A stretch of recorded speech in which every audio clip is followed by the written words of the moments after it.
You're still watching the AM show on the Joy News channel. Now, last night's Our Hotline documentary, A Dam of Promises, aired, and in that feature, Albert Sori tracked the progress on the Pwalugu multipurpose dam. We know that the official construction of the dam was to begin in February 2020, while Joy News investigations on the ground show that there are no physical signs of any ongoing construction of the dam, which is estimated to cost $993 million US.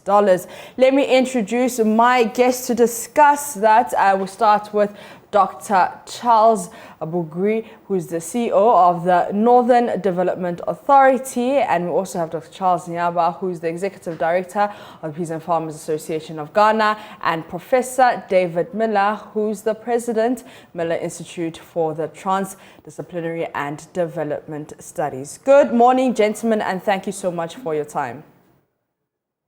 And good morning to your cherished viewers. Now, let me start with the consultant of the Pwalugu Multipurpose Dam Project, that is Professor David Miller. Now, Prof, can you explain the role you played in the Pwalugu Dam Project so far? Yeah, thank you. Basically, the dam design was complete. Mm-hmm. All the necessary documentations in connection with the engineering works and also some social activities was complete.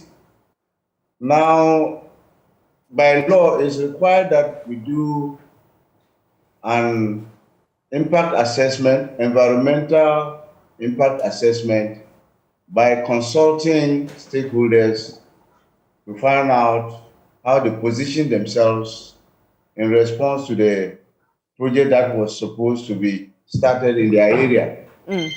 So it was basically an environmental impact assessment that I led. Now, looking at the issues that came out of in the documentary, do you think that the government was well prepared before embarking on this project? Yeah, I always mentioned that the actual design of the project started long ago. Yeah. I've been privy to a series of workshops here in the north concerning the dam across several regimes. Yeah. But the issue of funding was the bottleneck. It was the bane to starting the problem. And I know very well that the NDC government was thinking about sourcing external funding because of the magnitude of and the complexity of the facility. And in the process, I don't think they were able to secure the funding. Just then, NPP assumed office, and they pledged that they had found the funding, and hence the project could start. Hence, the president came to cast salt for the commencement of the project. Now, in my search in the documentation, I realized that this funding from MPP was supposed to be largely GOG, Government of Ghana funding. Yeah.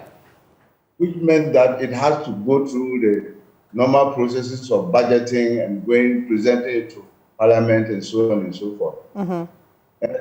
As part of the discussion and also making some professional input to the work, it was clear that if we are going to rely on GOG for a $1 billion dam funding, which has to feature in the budget every now and then, otherwise it will destabilize the entire budget. We put it as a lump sum. It will be difficult to really raise GOG to do the job. All right, I think that, yeah, continue.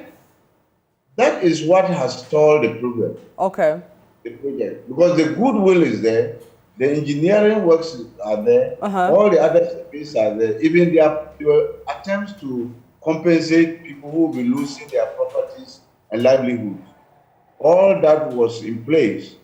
The only thing was just funding. And NPP succeeded in indicating their sources of funding, which is GOG. But then the circumstances didn't allow that to happen. In fact, that's why we are where we are now. So while we haven't started the construction of the dam is because of funding. Is that what I'm getting from you? Yeah. Okay. Basically. Okay. So I want you to stay on.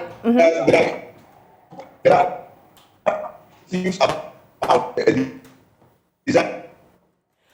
Prof, it seems like we're losing you, but I'd like you to stay on the line because I want to go to the CEO of the Northern Development Authority, and that is Dr. Charles Abugri. I beg your pardon. Good morning, sir. Now, this current plan, does it fit into the initial plan or the master plan you led?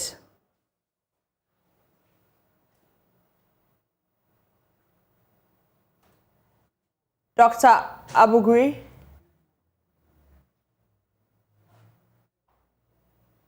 Okay, it seems like we don't. Okay, let's go to Dr. Charles Nyaba, who's the Executive Director of Peasant Farmers Association of Ghana. Sir, how important is this dam to the peasant farmers?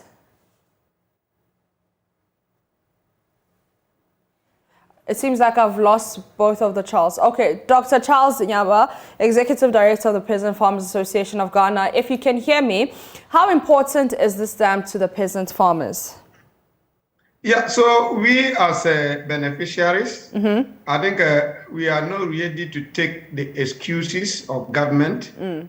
I heard the prof said that everything was done. The problem has to do with lack of funding. Yeah. We don't want to agree to that because we would put it lack of commitment on the government part to do that. When government paused to build a national cathedral, they managed to get funding to start the foundation. So if government were to prioritize the dam construction of the dam as an important project, I think they would have found the money to do that. So we just think that it's lack of commitment and priority. Now, the dam is important because if you look at economic activities in northern part of the country, more than 90% of the population depends on agriculture.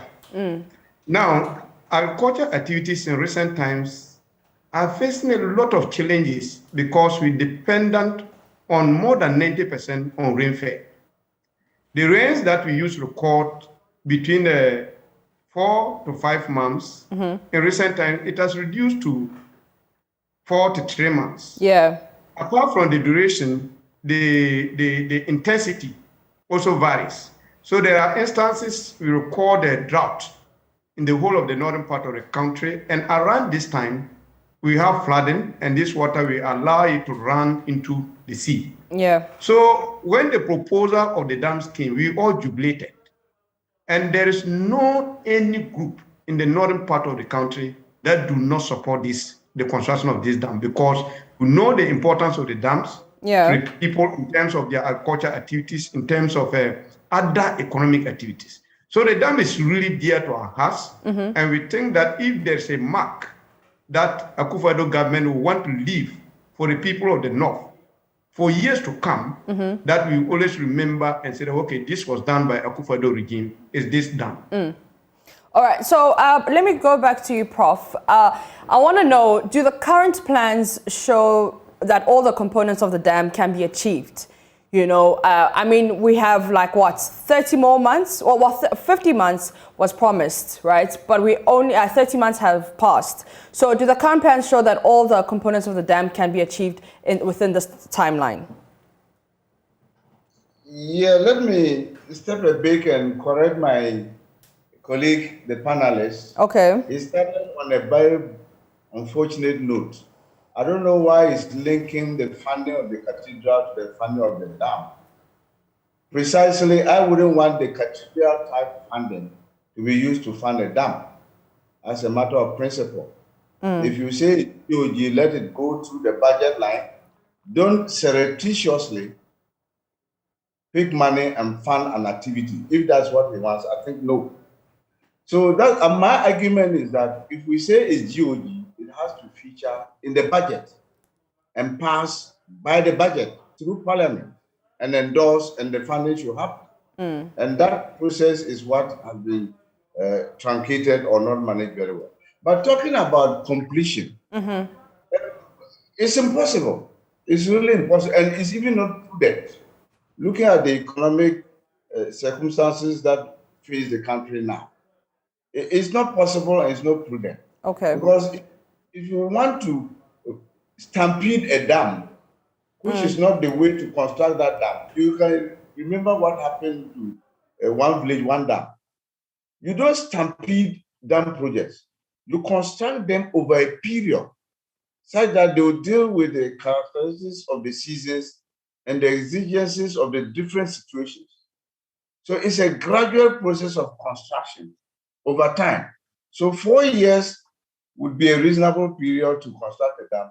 And now you are saying we should squeeze that into 1.5 or 1 year. It's not possible. Even if we do it, we'll have a very bad dam. It won't be fit for purpose. So I would water down that expectation, much as I watered down the expectation of controlling floods with a dam. I insist technically that you don't use dams to control floods. You use dams to harvest water.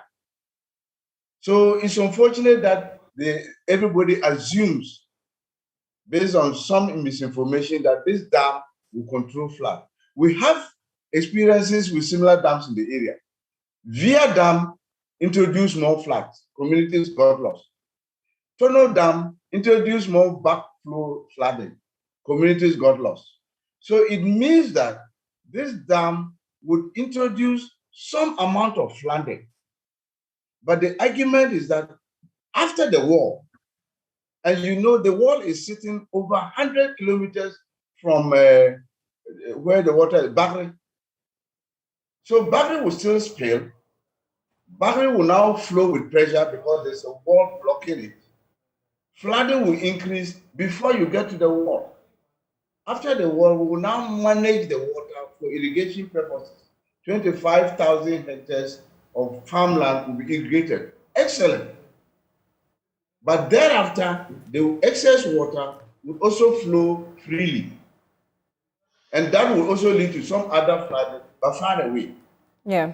So I say that these are the realities with using a certain system to manage a problem. But for agricultural irrigation purposes, which my colleague emphasized, excellent. The dam will deliver that and more. Yeah. Even I argue that for the technically they say, oh, communities around Pwalugu cannot benefit from the dam because the irrigable area is downstream in Savannah and Northeast region. And I say no, you can use pumps. You can build pumps on the waterway to pump the water back to Pwalugu farmlands. Simpler pumps, smaller pumps. So it's possible to let the water that we have harvested benefit a larger community, including Pwalugu. We only need to think outside the box. How do we do this? You see. So I think that let's turn the objectives around, water down the fact that it would control flooding. Also, the electrical part, the hydro part can be watered down. Later on, we can put solar panels on the water surface, like it's being done in Bui now, to generate power. And let's concentrate on the agricultural benefits of the dam. And for this, everybody has thumbs up for it. Imagine year-round production on 25,000 hectares of land. Yeah. It has never happened anywhere in Ghana. And for me, this is the in thing. This is what we are all pushing for. All the other things, we are sure they would fail, or they wouldn't deliver at the rate that they say they would. All right, so let me bring in Dr. Nyaba. Time is far gone. What do you think the government should be doing moving forward? Okay, so thank you. We are so keen on this dam. I think we have been following all the development, the government communication on the dam. Last year, around this time, I think we came out with a statement when there were emphasis that the dam was going to still be completed by 2023. I'm not a technical person, but looking at the percentage of work that was done as of 2021, we were clear that we were not too sure that government was going to meet this deadline.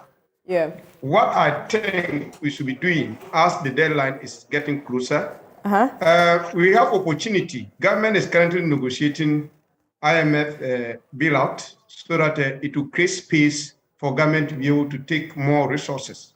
I think I agree with my prof that we are not talking about using the cathedral dam money to replace with construction of dam. That was not what I said. I was saying that it's a matter of priority. So once government prioritized cathedral, construction of cathedral, they managed to get money, a seed money to start.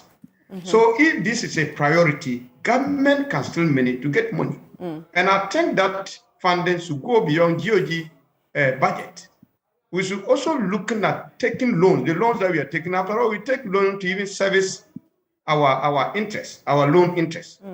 What is wrong if you are taking those loans to construct or to get this dam started?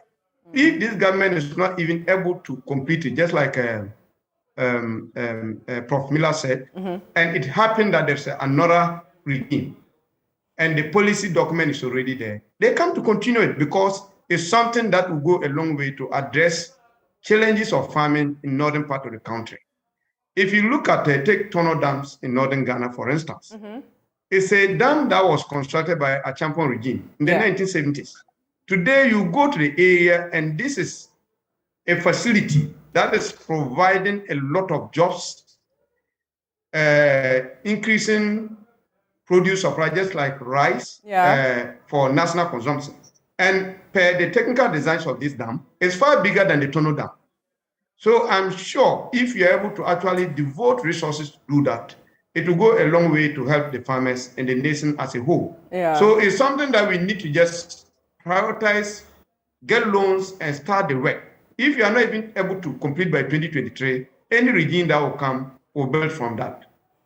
All right, so Prof, let me take your last words.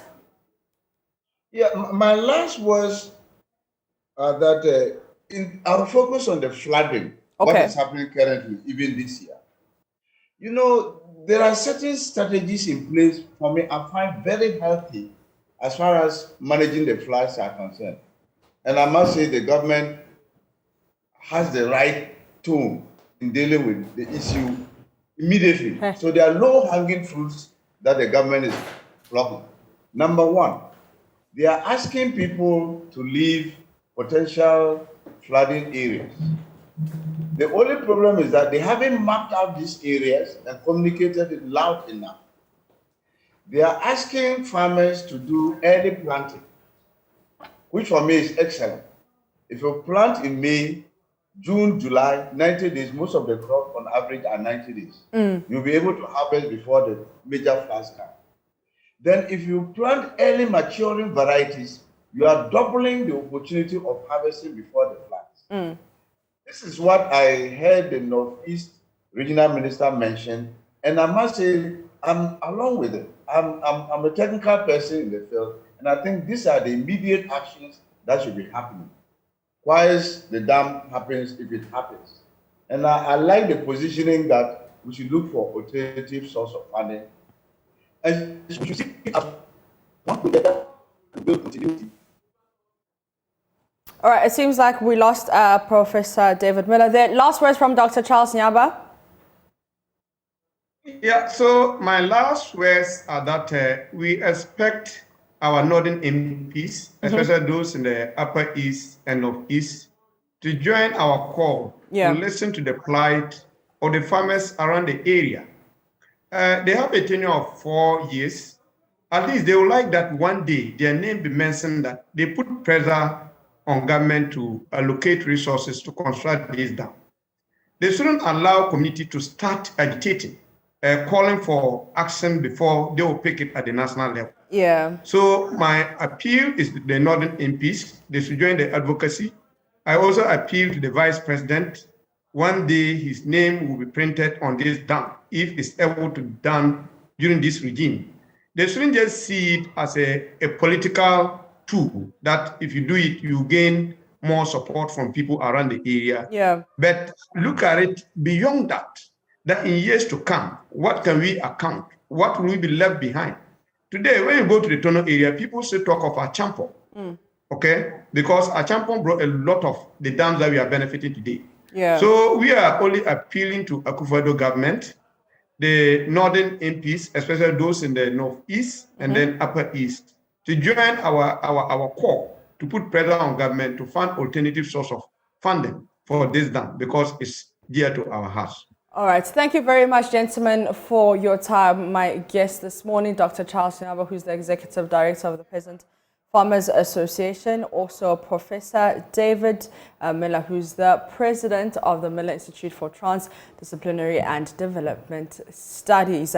In case you missed that documentary, you can catch it at 6:30 p.m. on DSTV channel 421 and GoTV channel 144. On this channel, also on our Facebook page, we are JoyNews on TV. How's it?